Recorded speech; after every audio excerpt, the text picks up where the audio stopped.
by doing that hard work and overdoing it, that's how you learn. Oh my God, like, has he just cracked the code and told me that this is all a computer game? I would make the people I was debating against cry. I wasn't trying to. Like, I was just all gung-ho from my point of view. I wonder sometimes if that's maybe why I needed to become a monk. Being liked is not a good thing as a leader. That we would call the talking teddy. I have never been happier than living on my narrowboat. Living on my narrowboat on 750 quid a month.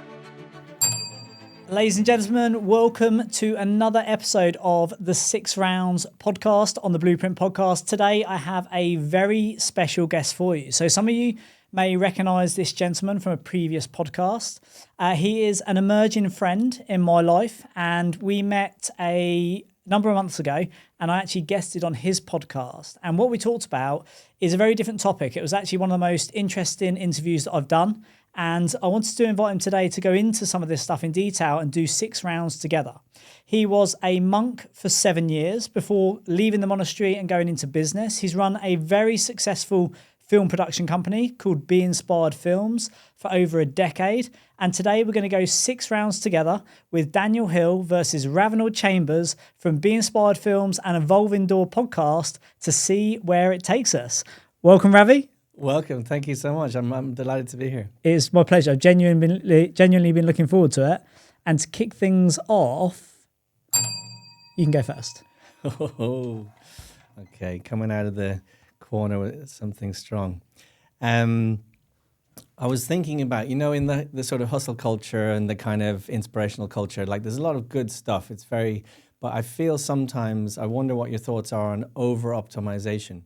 The idea that we've to squeeze every drop out of everything and over-optimize things so much that actually where's the space for being and for, relaxing or, just not having to always be chasing something?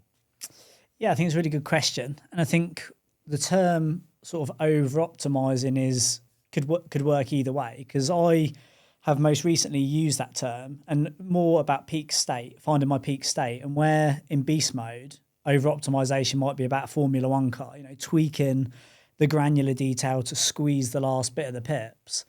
In my mindset more recently, it's been about optimizing my life, which actually includes more rest. It includes my work is a lot better if I actually take a lot more time off. So my optimizing now is trying to achieve a balance. And I would say where I am now, that type of optimization is working really well. And the aim of the game is to have the perfect day as many days as possible. Whereas back in the day when I was in beast mode, it was ultimate refine. What can I do to get maximum energy, maximum productivity, maximum hours in the day, maximum work in the hour? And I think it's all serves a purpose. And I think when you want to do it, one of the realizations I've come to in the last 6 months is when you don't have money, I'm talking specifically about business now, when you don't have money, you have time. So you spend all of your time trying to make money. Really, you want to, as quickly as possible, cross that chasm, because that window of opportunity and that energy disappears. And hopefully at the other end of it, you have money, and then you can still do the things you like doing in business with money, but actually you no longer need to spend your time, because my job now is to allocate capital to projects rather than put my time into them. What's your thoughts? Yeah, that's really interesting, actually, the idea that you can still optimize, but you're optimizing for something different. Because a lot of the culture on the internet is about optimizing for growth, for success, on the way up. And I think 2 things I want to say. One is it's maybe a privileged position to be thinking like that, because we all, in the beginning of our journey, we work so hard. Like you really are working hard. And I heard someone say it recently. It might have actually been Daniel Priestley saying, all the people who are telling you to get more of a work-life balance, that's because they've already succeeded, if you like. They're only saying that now. They weren't saying that at the beginning of the journey. So it's like seasons, isn't it? Alex Hormozy says about it. He says all these people who are teaching you these morning routines, 3 hours to get ready for the day, they're people who are already wealthy, and they're now they're teaching you that. Back in the day, it was just get up and get it done. Yeah. And I think it's necessary. I think anyone who tells you don't have to go out there and work to to the bone. Yeah. Unless they're doing they're winning the lottery or doing a crypto curve. It's my experience has always been hard work when you don't have money, and the aim of the game is to make the money and then do the smart work. And it's also like, it ties back into it, this over-optimization. It's almost like searching for the perfect thing. It's almost like, I want to say, could that be classed as a disease? Because if you think about it, even the idea of chasing perfect, because actually by doing that hard work and overdoing it, that's how you learn.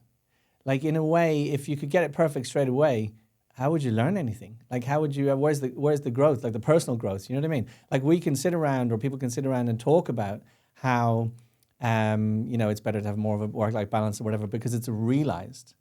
There's different types of knowledge. You can get knowledge from a book, you can get knowledge from someone telling you. Those, if you're super intelligent, you might pick it up from those things, but most of us need to learn by doing and succeeding or failing or whatever, like pain and pleasure, and then taking something away from it. So yeah, I think there's a sort of there's a danger, I think, in chasing perfect. I know you use the word the perfect day. It puts a lot of pressure on you. It puts a lot of pressure on you. It could be exhausting, right? What about just wanting to have a little bit of a more lazy day where it's not perfect? It's just a day. And yeah, these are really, really, really, really strong points.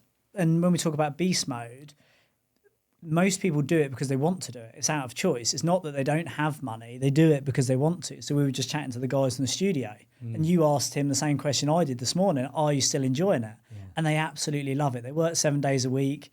They're living on bread and jam and rolling it all back into the business. I remember doing it, and they absolutely love it. I think the wisdom part comes where you understand that doesn't last forever. And I always had the urgency that every pound I made could be the last pound. So I really wanted to make progress. With regards to fail fast, fail forward, absolute advocate of that. But equally, for everything that works, there's 99 ways not to do it. And if you can get it right 3 or 4 times out of 5 by learning from a mentor or reading a book, I think that's the smart way to go. I always use the example of a flaming baked Alaska. It's by definition the most difficult dessert in the world to make, because it's frozen in the middle, it's baked on the outside, and it's actually on fire on top.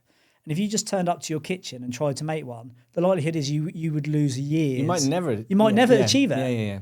But if you had somebody who gave you the recipe and you stood next to a chef who's been baking them for a decade, and they tell you all the usual things that go wrong. Here's the 105 ways not to do it. Yeah. I think you need to do that. But the tacit experience, knowledge is nothing without implementation. So you need to go through that motion. And yeah, it is hard to put the pressure on the perfect thing. Absolutely. I see it with business owners all the time. Because sometimes what ends up happening is, because perfect is, potentially out of reach, you live in a constant state of disappointment, potentially. Yeah. So do you know what I mean? So what's your thoughts on that? Like, about just having, like, sometimes people might call it a duvet day. I mean, not literally, well, some people it is literally stay in bed, but like, just have a day where it's kind of like, you know what, today I don't actually need to achieve anything. I'm just going to have a day. Or I might potter about, do something in the garden, and maybe after that I'll do this, or I'm not sure, or maybe I'll, whatever. The concept of, on that point specifically, my life coach calls it a BOTWAT, which basically means the best of things and the worst of things. And the best thing about me is I'm a perfectionist. My standards are up here. The result of that is I get what I want, I achieve the successes, because I'm so highly strung that I push myself to standards nobody would ever hold me to. The downside of that is I'm probably never completely happy with a piece of work. In fact, I would say I'm getting better, but with the rest day as an example, the best thing is I'm a busy person. I've got an active mind. And about 18 months ago, my partner and I was burnt out, exhausted, bank holiday weekend. We said, let's just have a day of doing nothing. So 7, 8 a.m., we set a bed up in the lounge on the floor. We're there with the dogs, snacks, whatever you want, whenever you want it. And I was sitting there first couple of hours. I loved it. I had like some breakfast, really enjoying myself. As the day went on, I started twiddling my thumbs and watching a not Netflix thing. I'm thinking, like, losing it. By 1:30, I was outside jet washing the patio because I was like, I've got to do something. And if I'm not going to do work, do something productive, work on the house, go to the pub, I need to do something. And I got ultimate satisfaction spending 4 hours blasting the patio. Yeah, no, I can relate to that. Like recently, I broke some toes. Well, actually, it was my knee. Actually, I got a bad infection in my knee, and I had to have an operation. And I was 2 or 3 weeks in a cast, and it was driving me nuts because I couldn't really move around or do stuff.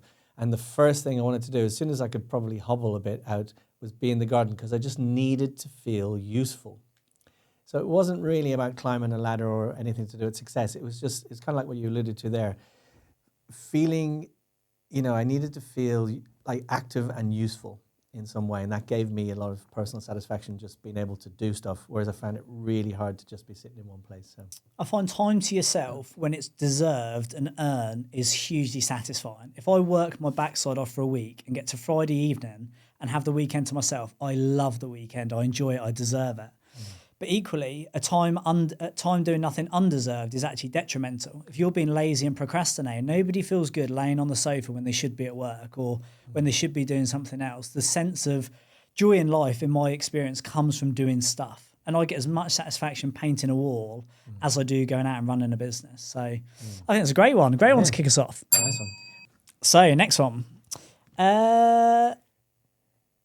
Spirituality. I don't know if you listened to the 6 rounds I did with Ian Bauer, but we had a round on spirituality. Yeah. And he said, what does it mean by definition? And I said, I honestly don't know. And then afterwards I was reflecting on it. I thought, I'm not going to go and look at it because I know a guy who probably does. Spirituality. What does it mean? What is it? I mean, it could mean many things to many people because people will have their own understanding of it. I'll give you mine. I'll give you my understanding. So if you think about matter and spirit, so what's the difference? So in one sense, in the most cosmic sense, there almost is a difference, but there isn't a difference. It's almost like electricity that's coming through. Electricity can power a fridge, which makes stuff cold, or electricity can power an oven, which makes stuff hot. So actually, matter and spirit are different manifestations, if you like, for different functions of energy. And in my understanding, would be like the supreme energy of the universe, of God, of whatever, from some much more higher power than we're not certainly creating it. That's for sure. Yeah. So materialism is the study of matter. So spirituality is the study of spirit. So what is spirit then? So spirit is that thing. So I was talking to Andy in the car on the way here. He's such a lovely guy, isn't he? He's quite a spiritual guy. Very, yeah. So we were talking about it, and he used an example, and I think it's a brilliant example. Everybody believes in radio waves because even though they've never seen them, because we have a device called a transistor radio. You can turn on, and it can pick up radio waves, and we can hear the music. So we all believe in it. We go, wow. But we don't really probably understand them, and we can't see them. So in the same way, we're in these bodies. The body that we're in is like the transistor radio. It's matter, isn't it? Really, yet it's been perfectly designed as the device that we can express our spirit or our soul through. And so, what's the difference between a dead body and a living body? They both look the same, I mean, to a degree, if someone's sleeping, and all the parts are there, all the atoms are there, but something has left. And sometimes people say that, don't they? He's left, she's left. Well, what's left? What do you mean? The spark, the conscious entity, whatever that is. So from my tradition that I was a monk in, we would understand that to be the soul. And so spirituality is the cultivation and the understanding, the relationship, the being in that understanding of that I'm actually an eternal soul having a material experience in this lifetime, in this body, in this country. And that can be, especially in the modern day, that can be, and I sort of prescribe to that mindset in the same way that somebody might a religion. Like if you think about what is a religion, it can be all sorts of things. It can be a cultural thing. It can be a family thing that you're brought up in. It can be a belief system, or it can just be, for want of a better word, a moral code or something, or more so an answer. So often people will turn to spirituality or religion when they've had a really bad life experience. Why has this happened to me? And you find that reason, or I don't know why I've got this calling to say the excuse, but it's something that allows you to... It's a comfort, maybe. Yeah, comfort. Allows you to park the question and say, this is what I believe. And I believe that, which makes me less fearful of death. It makes me more open and abundant, and I believe it. And I was speaking to somebody this week who I'm the trustee for their estate, and they said, when I'm gone, we talk about when I'm gone or when I leave, and it's like, wow, it's like this is like a game or a journey. Or I actually think it's the best holiday in the world. It's like a big train station. There's trains coming in and going out. Yeah. There's planes landing, planes taking off. It's sometimes described like that in as a way of explaining it. We're on this planet, but it's kind of like a big bus station, or people are coming and going, and we're here for what seems like a decent amount of time, but it's a blip, Absolutely. In relative terms, it is. And I thought it's something very interesting. I loved you shared with Ian that you have the picture of the universe. You put it up on your bedroom wall, and I can imagine that's like cosmic, like literally, seeing it. Just get this for a second. So in the Srimad Bhagavatam, which is an ancient text which is part of the Vedas, the ancient books of wisdom in India, it talks about that there are unlimited universes, and there's this one explanation that the Supreme, manifests in this one form. I think it's called Karna Dakshai Vishnu, and he lies down on the coastal ocean, and when he breathes out, all of the unlimited universes come out of his pores, and when he breathes back in, they all come back within his body, and then when he breathes out, they go out again. Now think about that breathing of his is trillions of years in our time. How long is a universe? And the idea that they sort of manifest and unmanifest, and we see that in history here. Like a city will pop up out of the desert, and it's there for a couple of thousand years, whatever, and then maybe it goes back into the desert, and maybe then it gets covered over by an ocean or whatever. But matter is just transforming in different ways at different times. It's real, but it's temporary. So in a way, you could say, sometimes in philosophy, they might say it's not really real. It is real, but because it's temporary, is it permanent? Is anything real? That's the thing, isn't it? Well, yeah. And do you think about, when you think about the idea that we're all souls, so this is the physical body, the spiritual, the soul is the thing that comes and spark, goes. yeah. Do you ever think about when you think about one of the things Ian and I talked about, I said, I believe that you have far more control over your life than you think, but I also believe you have far less control over your life than you think. When you think about that, do you feel like you have I'll tell you a good example. This morning, I was in a great mood. Sometimes you wake up, it's a great day, the sun's out early, loving life, walk to the petrol station. I picked Andy up because we're going for a team do after this. So I said, I'll pick you up today and I'll drop you home tonight so you can have a drink out with the team. And I was in a great mood, picked him up. He comes out in a great mood, got to the petrol station. The woman who served me was in a great mood. And I was like, do you know what? I feel this is not a coincidence. I feel like I'm probably... You're carrying that bubble of kind of joy with you, yeah. Yeah, carrying of having that connection, and they're feeling the energy, or there's just a sense that you control everything around you. Like some people who are really negative and walk through their life being quite critical of everything tend to have more problems. They tend to have bad things happen to them, in my experience. And I just wonder, do you think that is coincidental, or do you think it's the way the world works? Or I think it's interesting. You are brilliant at those little mantras, those little phrases, because it's true. It's both of those things. I think you have more control over it than you think, in that what you bring, like the energy you bring, has a knock-on effect. But I think it would be also kind of a little bit foolish to think that you're totally in control of that, because so you can do your part. But there will be other days where you do that and something still happens. Something comes out of left field, or something. You're not in total control, because we're not. And sometimes we get painfully reminded of that. So it's kind of like it's both at the same time. You can definitely influence it, but you're not the ultimate controller. Do you follow Wayne Dyer's stuff at all?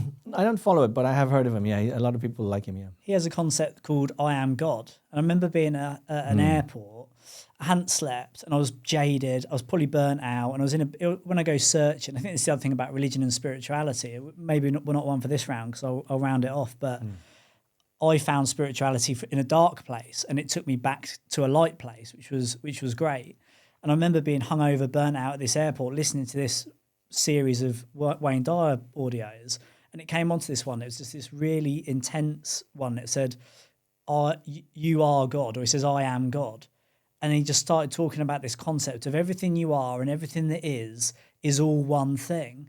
And initially it made my heart drop and I was anxious to get on the plane because I was thinking, oh my God, like, has he just cracked the code and told me that this is all a computer game and it's all in my head and actually none of this exists? And then after it settled down, I actually started connecting it to the spirituality sense in the way I follow it. But I believe we're all part of the same thing. Yeah. And in the same way a body has good cells and bad cells, we're all part of the same collective. And actually, we're all playing our own little part in this one singular thing, really. Yeah, definitely. Just to round off on that, it's in philosophy, in Eastern philosophy, there are different sort of schools. And one of them is called Mayavadi. And it basically, they believe that they are God. And it's a subtle difference. I would see it slightly differently. Do you know Kula Shaker? Have you heard of that band, Kula Shaker? No. So they have a great song called Achincha Beda Abeda Tatva. But I'll try and sing it. Why not? It goes, Achincha Beda Beda Tatva, Tatva. So anyone who knows it, but they're touring at the minute. Have they been on Top of the Pops? Well, they're proper big, you know. They've got another song called Govinda. Anyway, they sort of followed this philosophy as well. And Achincha Beda Abeda Tatva means Achincha is inconceivably, Beda means the same, and Abeda means different. And Tatva means truth. So they're saying that the Supreme and us, we're inconceivably one and different at the same time. So we are of the same quality as God, but we're tiny. So in a way we are God, but we're not God. You know what I mean? We're like a tiny God. So because to say that we are God is funny, because some of these people that say that, then they're, you know, rolling around in agony with a toothache. I mean, that doesn't happen to God. You know what I mean? So it's funny. Yeah, it's I mean, we could lose ourselves in days. It's spot on. You're next. Oh, me? Okay, cool. Back to me. Conflict. Okay. Over to you. Conflict, nice. Okay, so conflict is something I used to run from. I was very much a people pleaser, hated conflict. In fact, I in my earliest days as an adolescent, hormone-pumped teenager, that was my space. I was big into weights, got into all sorts of trouble. Energy drinks, adrenaline, working out at the gym, doing athletics. I was just competition. And my view of the world was, in order to get ahead, you had to go against. So I was just taught that this world is mine for the taking. And then then as I grew up, that started to change. And actually I started to become more comfortable with conflict. And when I started my business, it was one of my biggest challenges, having challenging conversations. I used to sweat, I would cry, be very emotional, hate it, feel sick for days before a disciplinary or firing someone.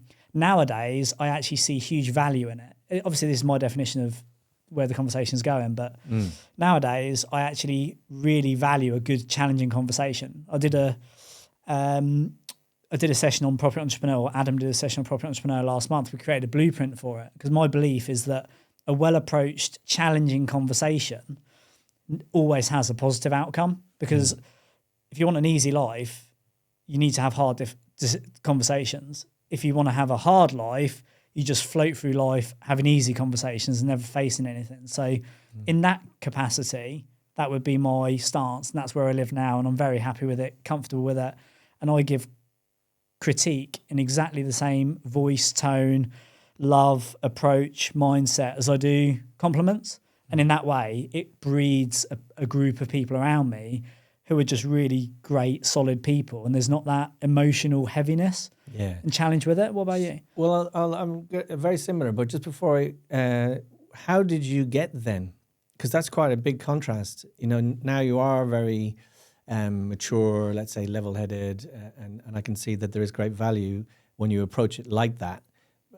Hopefully the other person can approach it like that too, then it works really well. But like, how did you move from being the guy who's so emotional, so caught up in it, so afraid of it? I mean, that's a big shift, right? Well, like I said earlier, if you want to keep growing, there's some things you've just got to get through. And I learned that the hard way. Like, I'll always talk about don't ambush someone. How do I know that? Because I ambushed somebody and I was mortally offended. I created huge upset. It was completely unproductive. I called someone into a meeting with a preloaded conclusion as to what had happened. This is what I'm doing. They burst into tears. I burst into tears. The whole thing was horrendous. And it turned out it was a storm in a teacup. Yeah. So, yeah, and to grow, you have to do it. You can't live a life with that. And also you need to promote a culture where you hold people to the standards. The danger as an entrepreneur and a leader is if you don't hold people to higher standards, assuming that's the culture you want to develop, you give them enough rope to hang themselves. And that's a dangerous space as well. So you've got to take some responsibility for that as well, yeah. And I always say it's coaching, it's not criticism. If you want to be the best you want to be, I'm probably the sort of person you want to be with, and I want to be with you in our team. But I'm not doing it to criticize you. I'm not here, and this is the whole blueprint around challenging conversation. It's very easy to, especially when you work with people who are happy to take feedback. You then have a responsibility that you have to approach it in the right way, because the default is, here's a great opportunity for me to bash someone around the head with my own ego to make myself feel better by telling them how they're not good enough, and that's can become very toxic. So it's an art form. Yeah. So it's funny. I had a very similar kind of story arc, I guess. I remember being in school and we did a transition year between what would be GCSE and A levels. It was like a personal development year. It was brilliant. Did all kinds of like retreats and poetry and personal development and stuff. But I remember being in some of these sessions, and I would make the people I was debating against cry. I wasn't trying to, like I was just all gung ho for my point of view. And I remember. How did you feel about that? At the time, I wasn't insensitive to it. I obviously didn't like want to try and make them cry, but I felt a little bit kind of like, well, it's just logic, isn't it? I mean, like, you're crying, that's fair enough, but like, I mean, I'm just making a point. You know what I mean? Like, it was just debate. You know what I mean? And that was the forum that it was. But as time went on, I didn't feel good about it. Like many times as an adult, I've thought back to those times, and I feel like, gosh, I'm not like that anymore. But I realized. What wealth dynamic profile are you? Creator? I'm a dynamo, creator, and then I lean towards a mechanic. Yeah. So that's the steel coming out. Steels don't understand why people get upset. Yeah. Now listen to this. It's fact. Why are you crying? Yeah. And it's also like, I wonder sometimes if that's maybe why I needed to become a monk, because I have an assassin type strand to my, to my nature if I wanted to. Like, I think sometimes I could have become an interrogator or a barrister, because I'm like my mind is super fast and can just, it's almost like you go into a room and it goes do, and it's got all of it. But it also can see the weakness. So it's almost like you see the weakness and you can press on the weakness until the person dies. Yeah. Like, that's the extreme. So I'm like, I don't like that. That's too much. I don't want to be like that. And so I think, and it was never bad intended, but it was just kind of, but it's there. It's like, it's like a laser beam that I've got, like, yeah. And so, but it's like I said earlier, you're learning about yourself. You're growing up. You're just sort of like, how will you know what to do with it if you don't see what it is? And so over time, I just, and especially being a monk, I mean, like, then it was like an entire 7 years committed to service and just serving other people and nothing for your own personal gain. So I think it really leveled me out, and it also made me like really focus on empathy and wanting to do right by everyone. And, so now I that's still there, but it's massively tempered, and I, like you, in the middle, I went through, you go through where you're feeling maybe a bit defensive and all of that, and those conversations are difficult. And I had some really difficult conversations with when I was making the film with an editor. I don't want to go into it actually but he listens to it. But yeah. So, and I've thought back on those conversations. I've given myself such a hard time looking back on them. I'm like, how did that happen? How did I go into that conversation with someone with a reasonable point of view, and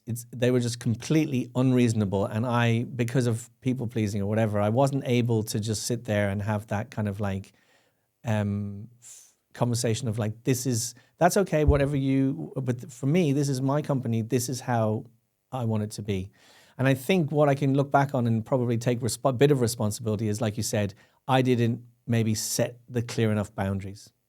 And if you don't, people will sometimes walk all over them. Not everyone, but some people will.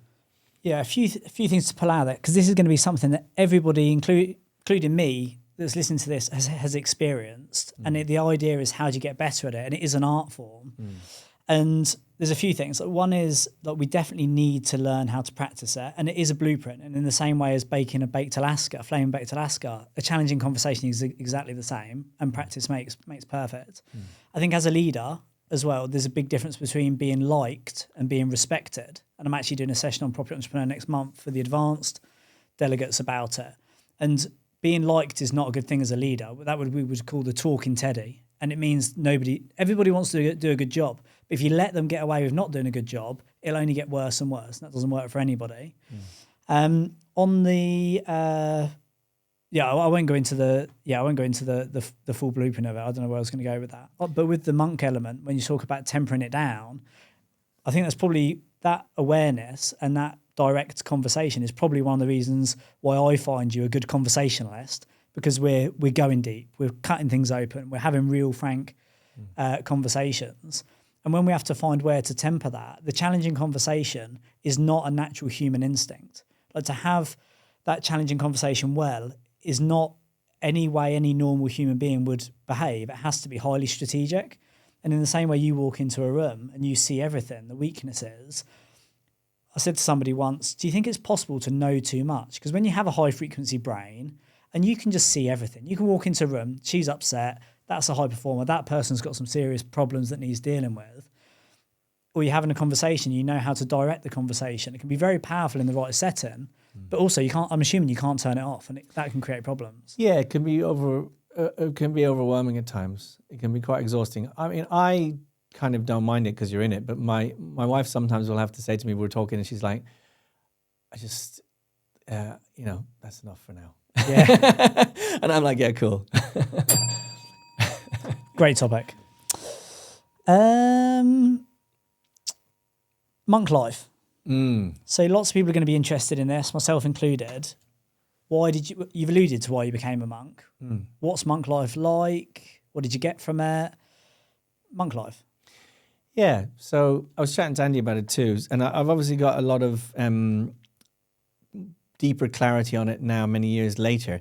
At the time, throughout my teens, I would, like I think most teens probably at some point, thinking about like, what's the meaning of life? For me, it just never went away. It was always there. It was pertinent. It was like close to, if not the top of my list of things I needed to try and figure out.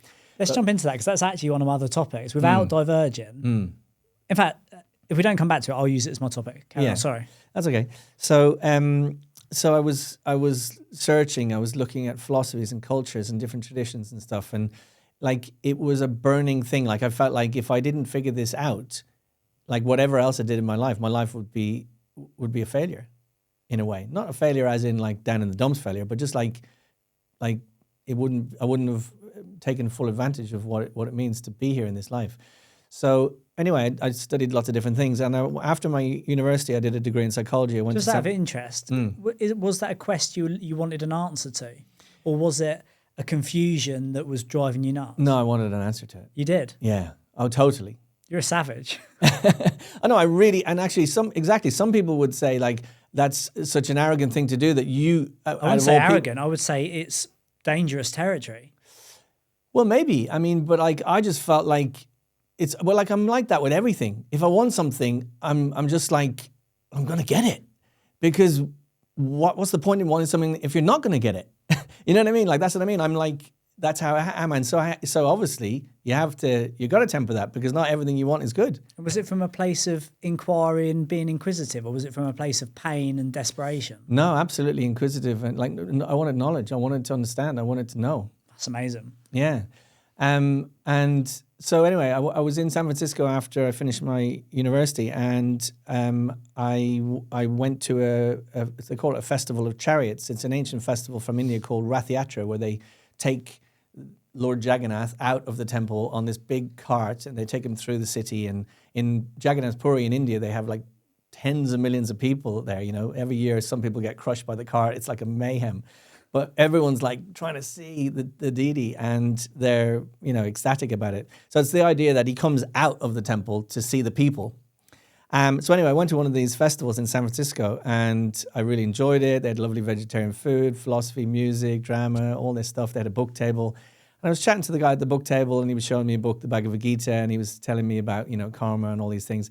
And I kind of felt, it was a little bit arrogant. I kind of thought, yeah, I know this stuff. I've studied this stuff a bit already or whatever. And then he was talking. Were you spiritual up to that point? Well, I was saying spiritual. I wasn't practicing spirituality, but because I was focused on this idea of knowledge. So I'll if we get to it, in the Bhagavad Gita, it covers three main areas: karma, gyan, and bhakti. Karma is kind of trying to do good by your actions. Gyan is you're seeking knowledge or wanting to know the meaning of life, and bhakti is a completely left field thing. It's devotion, it's love. And they're classified as three different ways to approach the Supreme. And they're kind of, not that one's better than the other per se, because you are where you are, like you're at the level that you're at. But ultimately, bhakti is the one that the Bhagavad Gita says is the one that will give you the deepest satisfaction, because you're gonna be a dad, right? 5 weeks today. 5 weeks today. God permitting. Yeah, absolutely. So you'll see, and you've already seen this from other people's kids, but you know, when you have your own child, when your child is thinking about what they can get from you, so that's where the kind of karma side of it, like, you know, oh, you know, daddy, get me this, or, you know, get me that. Now, you'll do it out of love. You'll want to give them stuff. And then the gyan level might be like, you know, that they want to, like, when they're a bit older, they want to understand what you do, and you know, maybe like just understand you better. And that's a slightly deeper level. But then the top level is love. Imagine your kid, especially when they're tiny, comes to you and goes, daddy, here, and they give you like a little pebble or something. And it's not the pebble, is it? It's the fact that they saw the pebble, picked the pebble up and thought, I know what I'm going to do. I'm going to give this to my daddy. And it's the loving exchange. And that, even just I can see you smiling, that is the sweetness of that is the highest thing. And so when I was a monk, we were following that path of bhakti, of devotion, of trying to approach the Supreme in a mood of love in service. And it could be with your actions, your body, your energy, the stuff you're doing, also with your mind, your intellect. You're trying to engage all of it in that direction to try and cultivate that relationship. So it was very blissful. I mean, it was wonderful, but it was also really hard as well. And so just to circle back, at the time when I decided to become a monk, I won't say I decided to become a monk. I wasn't setting out to become a monk. I would have happily been an armchair philosopher. To be honest with you, I would have, you know, I was still having the odd drink, was smoking a bit of whatever, hanging out with my mates. You know, it was almost like a hobby. Like, you know, we'd go up to this dolmen and we'd lie on top of this big dolmen and look at the stars and see shooting stars. And it was like the pursuit of knowledge, you know, and understanding. It was exciting. It was a real interesting journey. And I would have happily gone along. So I used to so when I came back from San Francisco, a friend of mine who was in a band said, oh, I actually go to the temple here on Sundays. They have, they call it a Sunday feast. They've got lovely vegetarian food. They do music, kirtan, meditation, philosophy. I thought, yeah, I'll go along. I started to go along regularly and really enjoy it. And there was an older monk who used to give the talks. And what I loved the most was now I had someone who was like super wise and had been doing this at that time for like probably 20 odd years, and was this dynamic, powerful, older man as well. I think that's important. Like as men, I don't know, like someone who kind of sees something in you, believes in you, and they're kind of like wise and they're further on the path. And I really felt I looked up to him, and he. The philosophy that he would talk about was ancient philosophy, but he explained it in a very contemporary way that I could understand, and I could look out into the street in Dublin and see with my eyes what he was talking about. Do you know what I mean? So it was very real. And so, but I still would have happily just come along on the Sunday and that would have been it. Anyway, one day he said to me, he used to travel all around UK and Ireland and putting on these big cultural festivals for the public where they could learn about this stuff. And he was always traveling, and he said to me one time, if I'd thought of it, you could have come traveling with me. And that was it for me. Like a light bulb went on. And I thought that would be an adventure. And so I did. How old were you then? I think I was 20. Okay. Yeah, maybe nearly 21. And then I was with him like his right-hand man for 7 years. I spent 2 years in Africa, a year in India. What was the practice as a monk? What was the routine? Was it? Yeah. Was it? Yeah, I mean, we would get up about 3:30 in the morning. We would sleep on the floor. It was very simple. We'd have a sleeping bag, but we wouldn't have a pillow. I mean, you might have a probably quite good for you. Yeah, I mean, we didn't really think. I mean, it sounds really austere, and it was, but we didn't mind it at all. We were really blissful actually, and then you didn't have your own personal, I mean, you'd sleep on the floor. Like, it's not like you even had your same spot on the floor. It'd just be, wherever you could find a spot. And we'd often be traveling. So you'd often be in different places all the time. You'd be living out of a bag. You would have cold showers. Now, there's a lot of, now people are warmed up to the idea of cold showers as being, having loads of health benefits and all the rest of it. But do you still cold shower now? Not so much, if I'm honest. Yeah, occasionally I might have a bit at the end. Yeah, but it does really clear out more than anything the cobwebs in your mind. But of course, it's because it sends blood pumping all around your body and stuff, physiologically. But it was because we actually didn't have a hot tap, so we just cold shower was all there was, and then we would do. We would collectively then come, and because it was a temple, we would worship. A lot of the worship is through songs, and they're obviously very deep prayers. And then there'd be that kind of collective worship, which would be with music, with different drums and cymbals and all the rest of it. And it was very, sometimes it would get very lively, especially with this senior mentor I was with. Like 4:30 in the morning, we would be jumping around, bouncing off the walls, jumping up in the air. And it was great. And then we'd have a period where we do about 2 hours of personal meditation. We used to do mantra meditation. Yeah.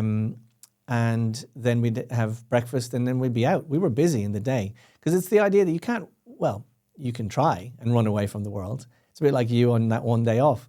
But, it's very difficult. So in this day and age, the idea of running away and living in a cave is there's a great quote that says, busy hands, still mind, isn't there? Yeah, exactly. And I experience that in the garden all the time. Exactly. Yeah.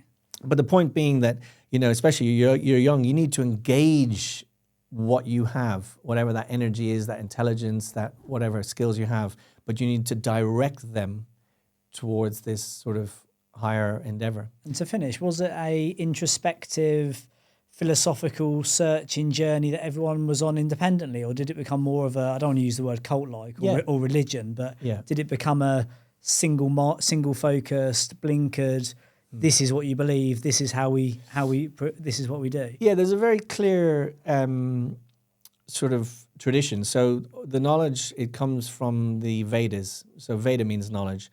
And they're basically ancient books of knowledge from India. So yes, it's not just sort of saying, just close your eyes and just imagine whatever you want and whatever feels good, that's it. I mean, definitely not. So it's kind of like it certainly, it proposes that the knowledge is descending knowledge, that it's actually knowledge that's coming down from a higher source. Now, do I fully accept that now? I don't know, but I wouldn't say no, but I wouldn't say that I know. I'd say that it's powerful stuff. It's there's a lot of extreme wisdom in there from a practical point of view rather than not from a doctrine point of view. I was an atheist, so I'm actually not at all, I actually really don't like the idea of religion at all. So what I liked about it was it's sometimes called the science of self-realization. And I suppose to answer your question to finish off, it can be both. It can be very much down the religion side, and that's the bit that I don't really like because people can get stuck in dogma. It can be very judgmental, can be very sort of rigid thinking. And then on the other side of it, it can be as wide open and as expansive as you want it to be. But you need to, even within a tradition, that's still a brave path to take, because that's a path that is one of the things often people like from religion is certainty. But you gotta go beyond that if you really want to kind of become self-realized. Nice. Do you feel like you are self-realized now? No. But I feel like I'm a student of on that path. You're up. Cool. Your last choice. Is this what rounds are we on? How many have we done? This is your third. This is your third. Then I've got one more. Okay, cool. Okay. So you may have heard this story before. There's the idea of we may have touched on some of these points a little bit, but there's the idea that in India, different countries have their version of this. There's a man sitting by a little lake, surrounded by some mango trees. He's just relaxing. He's having a nice life, and let's say he's American. He doesn't have to be. Comes along and says, "Oh wow, it's a nice little spot you've got here." And he goes, "Yeah, it's really nice. I really enjoy it." And he says, "Yeah, but see these mango trees, if you just kind of, pick these mango trees and you put a brand on it and maybe you expanded it a bit and you kind of got more mango trees, then you could sell them. And in my country, people would love them. You could ship them over. You could make a really good profit. And then you could grow it up and you could have loads of people working for you and you could do all of this, right?" And he's going, "Yeah." And then he says, "And then you could make loads of money and everything." And he goes, okay. And then what would I do after that? Because, well, then you could relax to a little place, a little lake, and you could sit under a tree and you could, and he's going, "Yeah, but that's what I'm already doing." Right? So it's just that idea. And I think I know my answer to it now that as an older person, what I would say to it. But I remember hearing that as a young man. And it's kind of what is the point? And when's enough? Yeah, so I could do a PhD on this. I've considered it at length. I've practiced it for decades. I've had the benefits of it, and I've been in the darkest of holes with this sort of topic. And so I have heard the sort of fable before, and it's a great one. And a similar one sprung to mind when you said about it, and it's before you find enlightenment, you chop wood and carry water. And then it says, what do you do after enlightenment? You chop wood and you carry water. It's like, well, what is the actual point? And that you can ride that to the depths of the ditch, which is why do anything, right? It's like, well, no, we don't need to be in business. We don't need to make money. Well, why do anything then? And then your life can be like, well, what is that? And then you go into this whole, what is the meaning of life? Why do anything? A few things that we touched on already. I think being busy and being active is important. I think the still mind, busy hands thing is very true. Sitting around doing nothing for me is not good. Either I get into bad habits, drinking, overeating, being lazy, or I go into a dark place and I start asking questions. The only time I ask the meaning of life question is when I'm unhappy or I'm burnt out or I'm tired. I've never had a great day skipping through the petrol station this morning and just stopped and thought, I wonder what the meaning of life is. I'm like, this is a pretty great day to be alive. I've been through it. I've done podcasts on it. Why bother? How much is enough? I think moving into the more materialistic side of the question, there's certain things in the world we live in that you need. And I have never been happier than living on my narrowboat. Living on my narrowboat on 750 quid a month. You were talking about cold showers earlier. I genuinely, hand on heart, had a hot shower this morning. And I thought, do you know what? This is the definition of success. It's a hot shower on demand when you want it, and being surrounded by people that you love and doing things like today and enjoying what you do. That's what it's all about. It's having more of those days. And I did that on a narrowboat. And Andy was driving me through Nottingham, the other day, and we've been to some sites that I did back in the day, showed him where I used to live 10 years ago. And And he said, doesn't it make you so proud to be driving out? You went into Nottingham with nothing, and now you're driving out 15, 20 years later in a Rolls Royce, achieved everything you want, going back to your dream house. And I said, you know what? I never think of it like that. Genuinely never think about it. I feel like I'm the same person that lived in that student house.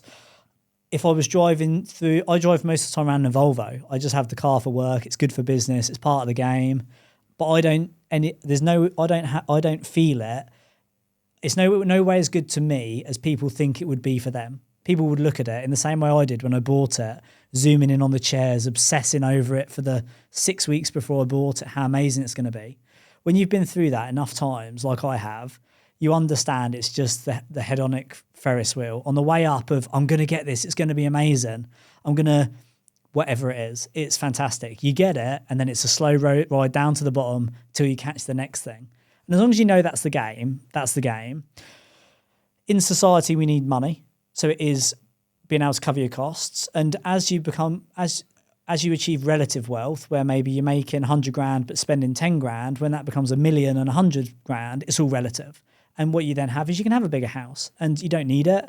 My bigger house doesn't make me any happier. It makes me 5% as happy as people think it does. I now walk around. Sav and I pulled in the other day, and neither of us batted an eyelid. We said, don't you think it's sad that this is now just our house, and we take it for granted? And ever since then, every moment I catch myself not pulling up and being like, wow, this was my dream house.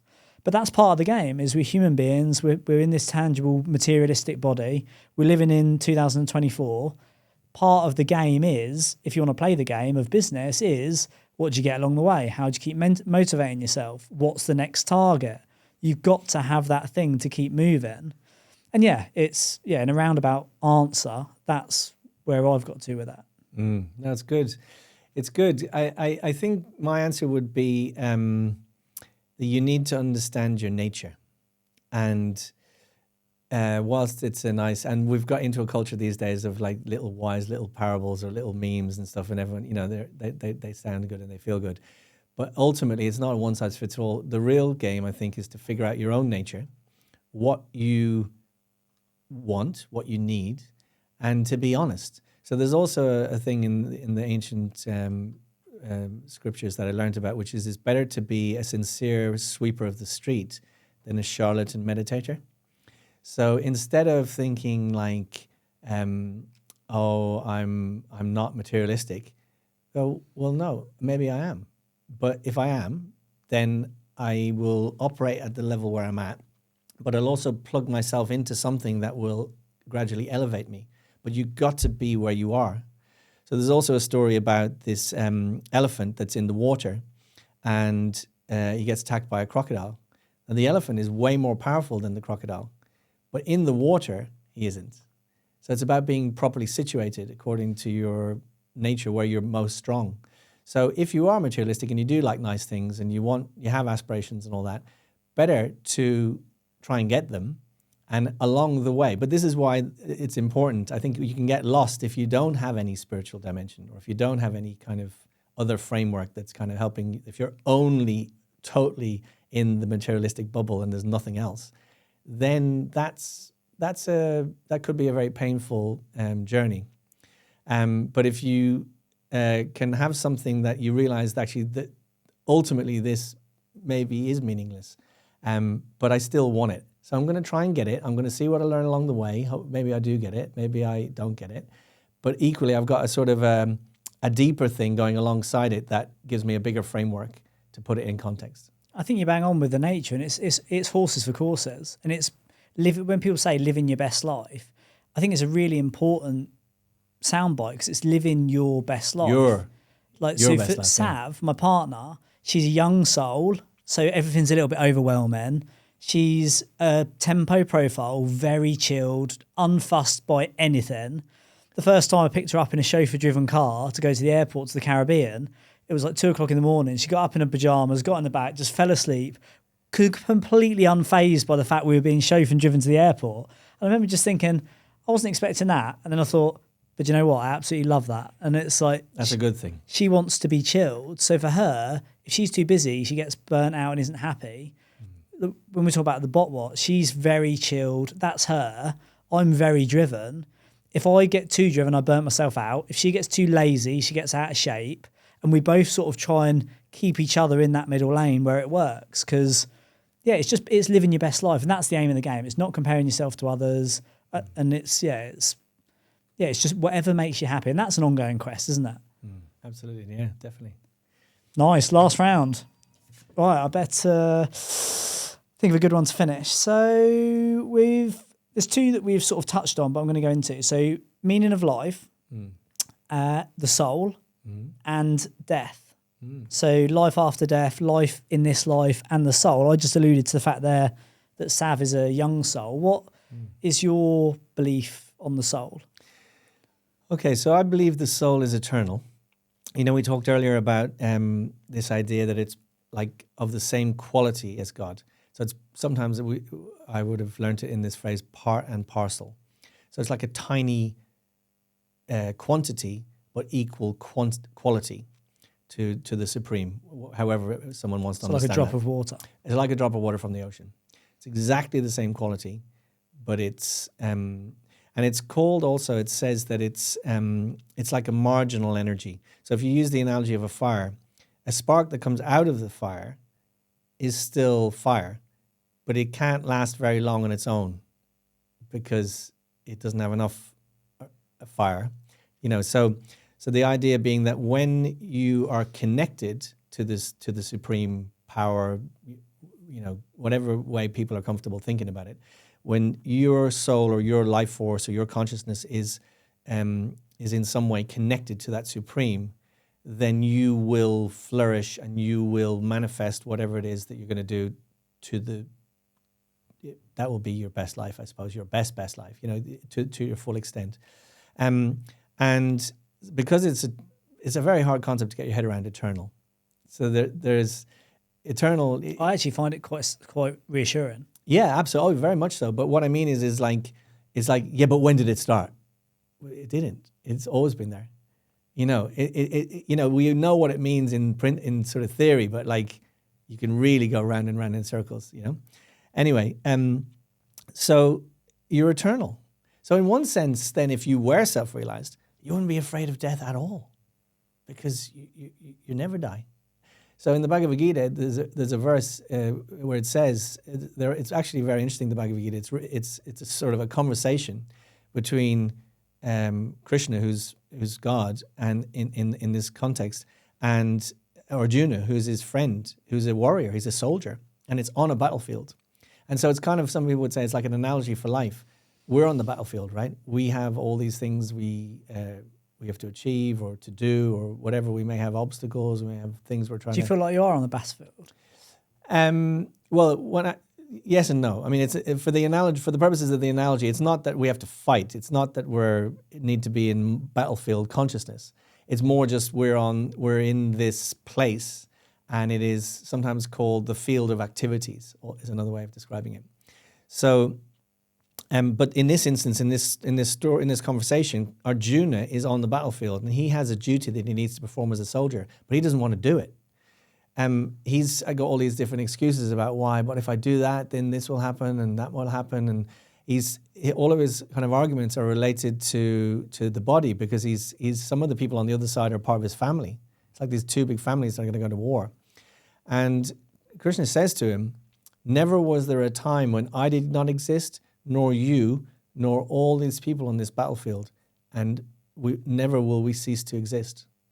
So he's trying to take him out of this bodily consciousness to a spiritual consciousness, to the idea that we all get attached, right? We're all gonna, like, it is sad and it is painful, and we miss people, and we are afraid of death, and it's all very real, but it's because we're identifying with this body, which is temporary. And it's very powerful. Don't get me wrong. I'm not being whimsical about it. I mean, it is a super powerful paradigm that we're all in.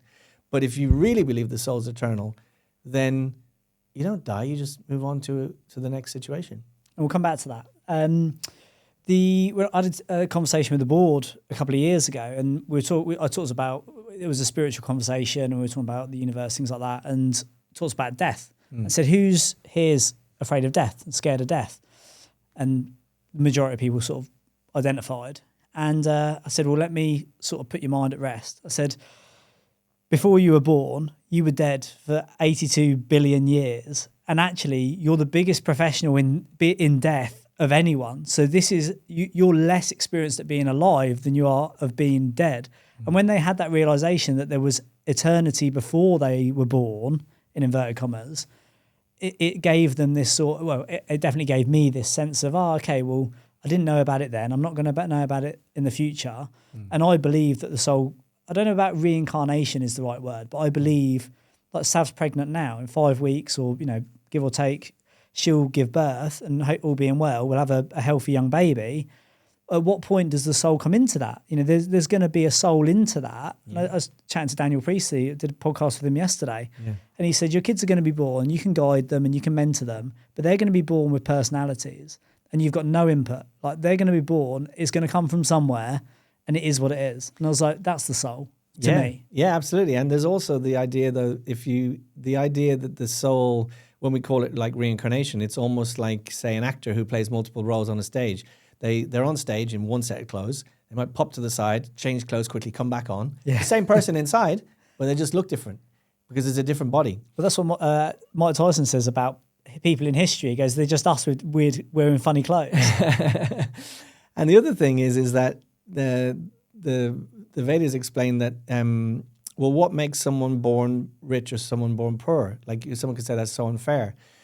But they explain it's like walking into a movie halfway through and going, how come they're being mean to that guy? What's going on? That's not fair. You go, yeah, but you haven't seen the earlier part of the movie where he just did something awful, And do you believe that the progression of do you believe the reincarnation of the soul is progressive?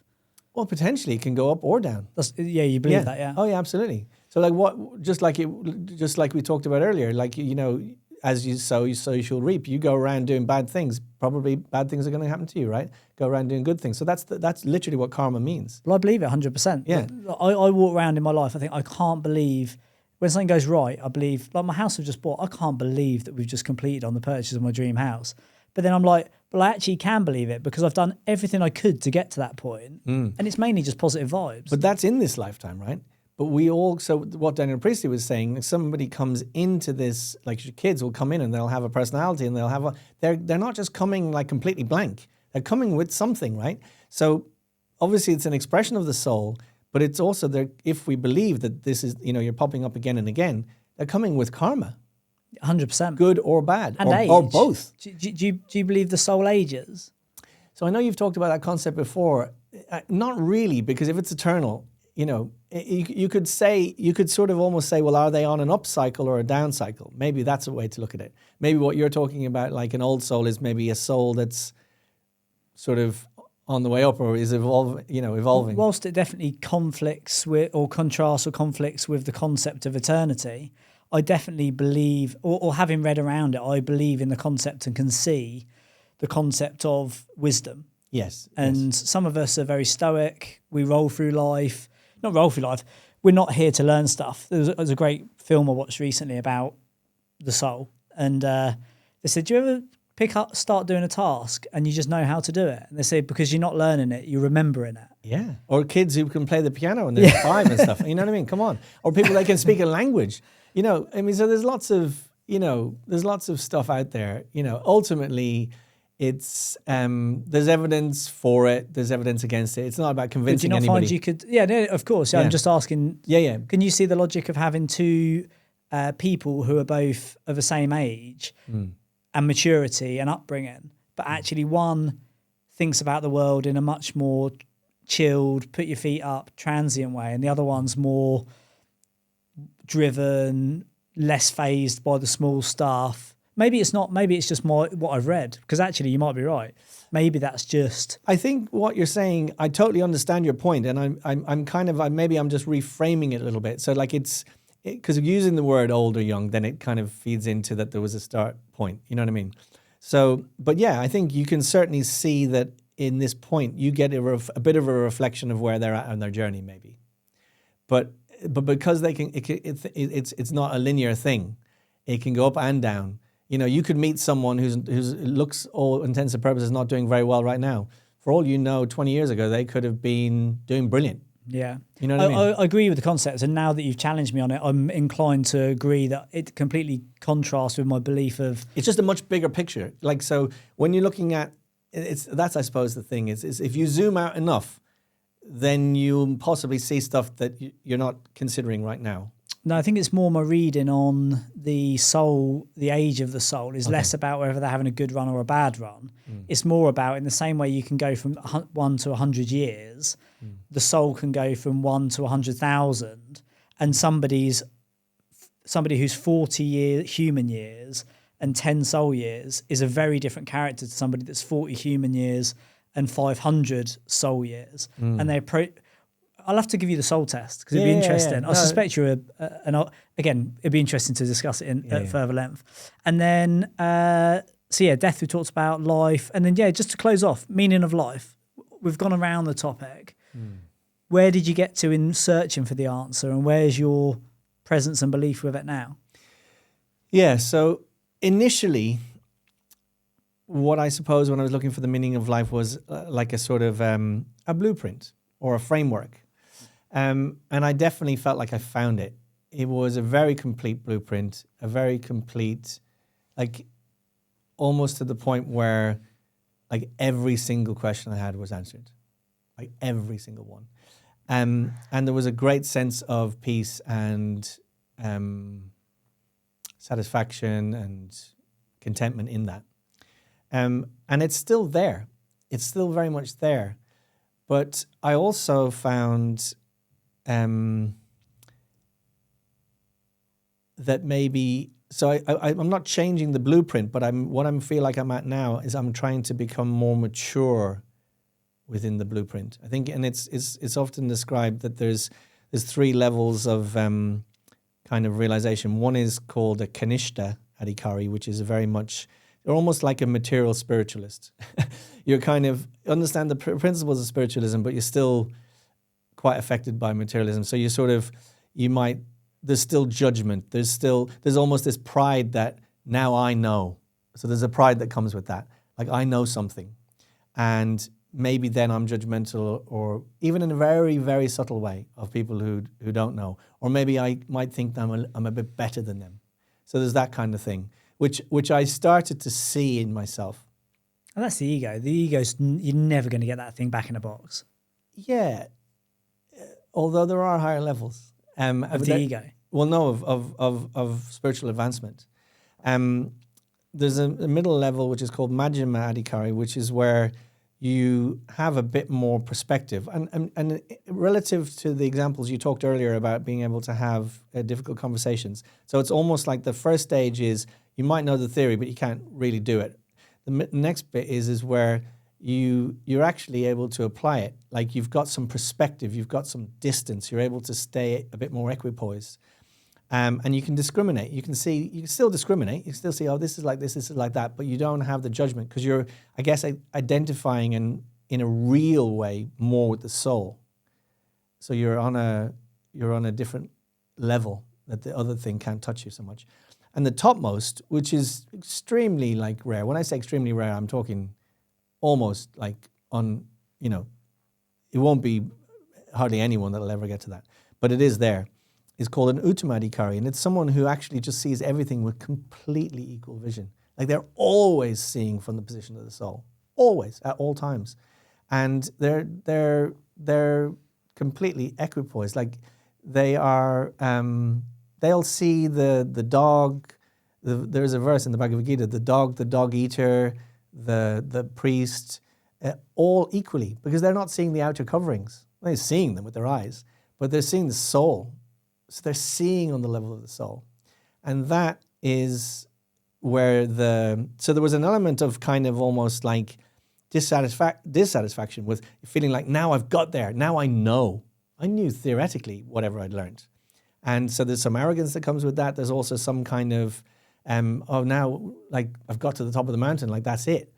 But it's about the depth.